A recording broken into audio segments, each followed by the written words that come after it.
Karnataka, Bharatiya Janata Party has addressed media on the ongoing Muda scam war. Let's cut across.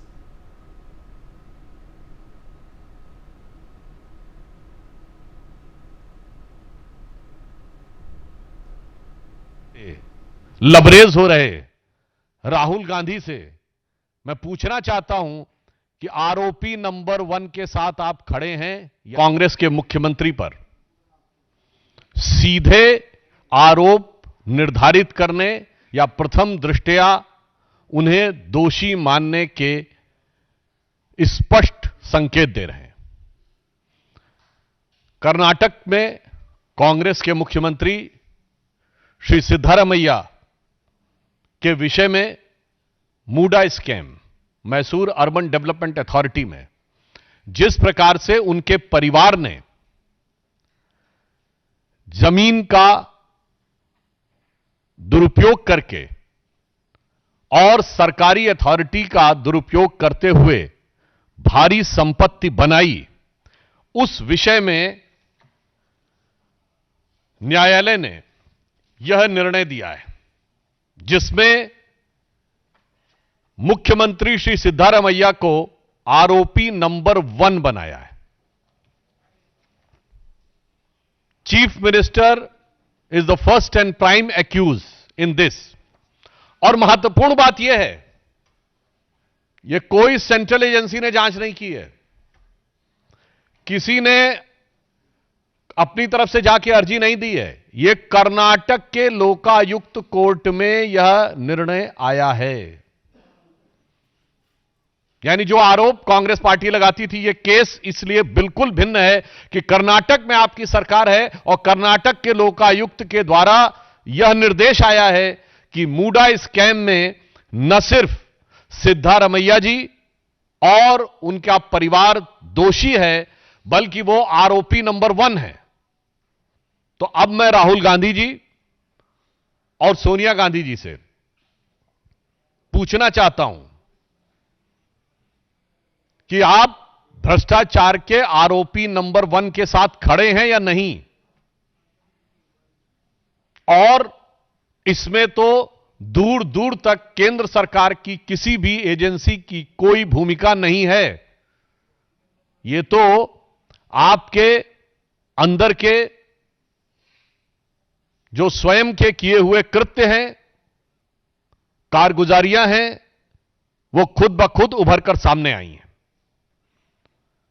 संयोग से कांग्रेस अध्यक्ष मल्लिकार्जुन खड़गे जी भी कर्नाटक से आते हैं।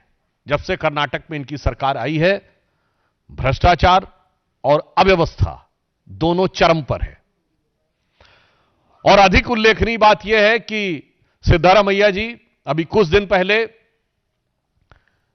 अपने हाईकमान और हाईकमान के कुछ नेताओं का विशेष रूप से आभार व्यक्त कर चुके हैं कि उनको मुख्यमंत्री बनाने और बचाए रखने में उनकी भूमिका रही है।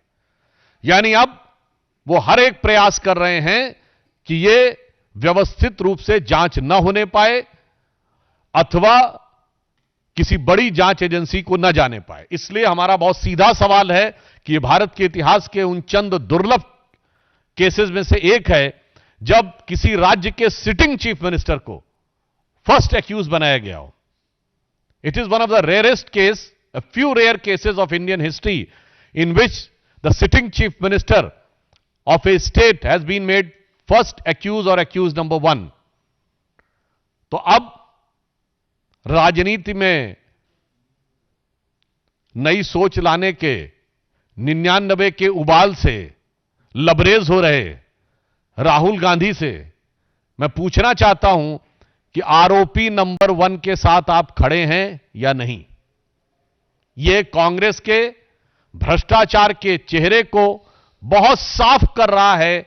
और आप एक और चीज ध्यान दीजिए, अभी मात्र आपने कुछ दिन पहले हरियाणा के इनके एक विधानसभा प्रत्याशी का वो वायरल वीडियो देखा होगा जिसमें वो एलानिया कह रहे हैं कि पहले तो अपना घर भरेंगे और उसके बाद फिर रिश्तेदारों के बारे में उनका घर भरेंगे।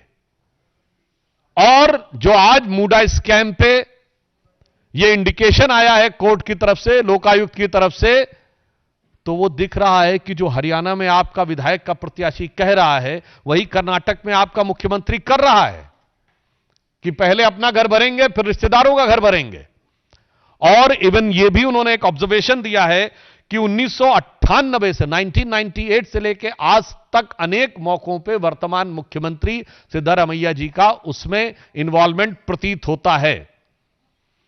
तो अब मैं राहुल गांधी से पूछना चाहूंगा कि जो फितरत आपने शुरू की थी, यानी आपकी सरकार के समय में प्रथम परिवार के ऊपर ही आरोप था कि भाई उनको लगता था हमारे रिश्तेदारों के बारे में हो रहा है, उनके दामाद जी के बारे में हो रहा है, तो अब तो सबको लगने लगा अपने अपने दामाद के बारे में करो, भाई भतीजों के बारे में करो। तो ये सिर्फ एक संवैधानिक और न्यायिक विषय नहीं है, it is not just a constitutional legal issue. यह कांग्रेस की एक प्रवृत्ति का प्रतीक है कि सत्ता में आते ही वो भ्रष्टाचार करने और कुछ थोड़ी सहूलियतें, यानी कुछ हजार रुपए की सहूलियतें जनता को लॉलीपॉप के रूप में दिखाकर करोड़ों और सैकड़ों करोड़ों रुपए किस प्रकार से अपने परिवार और अपने रिश्तेदारों के जेब में भरने का प्रयास करते हैं। तो यह कांग्रेस की भ्रष्टाचार की प्रवृत्ति का एक स्पष्ट प्रमाण उन्हीं की सरकार के लोकायुक्त के द्वारा उभरकर सामने आया है। इस पे हमें कांग्रेस से जवाब चाहिए। दूसरा विषय भी, कोलकाता के हाई कोर्ट ऑफ कलकत्ता ने यह जजमेंट दिया है, एक बहुत ही दुर्दांत और दुस्साहसी घटना। दुर्भाग्यवश पश्चिम बंगाल में तृणमूल कांग्रेस सरकार में एक ऐसी परिस्थिति बनती जा रही है कि अपराधियों का मनोबल इतना बढ़ गया है कि ऐसा लगता है कि पुलिस उनकी बंधक बन गई है, लगता है वहां की सरकार उनकी बंधक बन गई है। आप संदेश खाली का विषय देख चुके हैं, आरजी कर कॉलेज का विषय आप लोग अभी देखे कि किस प्रकार से वहां की सरकार ने किस निर्लज्जता के साथ उनका बचाव करने का प्रयास किया।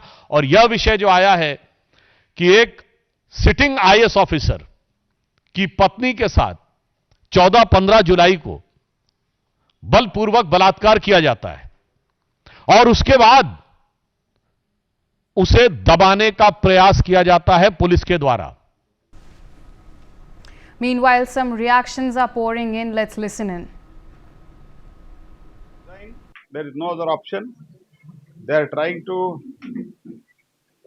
corner and frighten the governor, which is unacceptable. No less than High Court has clearly given its verdict, and it is also said that if person would not have been in power or in a seat, he could not have get such an opportunity and such a facility, because he was continuously in one or other position. That's why he could get that. This is what clearly High Court has said. That's why he should immediately resign. Whatever he has said in 2011, he should follow it.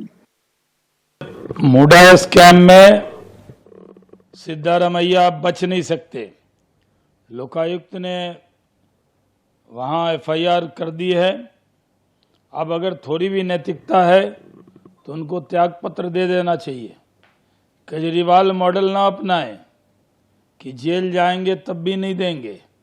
जब से अरविंद केजरीवाल भ्रष्टाचार में jail गए और उसके बाद इस्तीफा नहीं दिया, तो कई इंडिया अलायंस के लोगों को लग रहा है कि उस मॉडल को अपनाया जा सकता है।